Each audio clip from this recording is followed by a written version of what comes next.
یہ مجمع قرآن پرست مجمع ہے، یہ مجمع اللہ پرست مجمع ہے، یہ ممبر سلونی کی شبیہ ہے،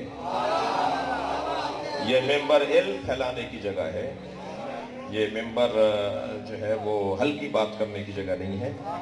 لہٰذا کسی اور میدان کے بارے میں تو آپ کچھ بھی کہہ لیجئے گا، مگر میدان احد میں جو گئے اور واپس آئے ان کے بارے میں سورہ مبارکہ آل عمران کی آیت نمبر 155 کے اندر بہت واضح اعلان ہے، لَقَدْ عَفَا اللَّهُ عَنْهُمْ إِنَّ اللَّهَ غَفُورٌ رَحِيمٌ، اللہ نے انہیں معاف کر دیا تھا۔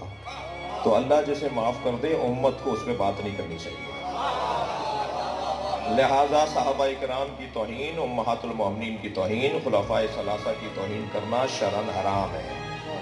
یہ صرف نعرہ نہیں لگانا، عمل کر کے بھی دکھانا ہے، اس پہ پریکٹس کرنی ہے۔ صلوات پڑھے گا محمد و آل محمد۔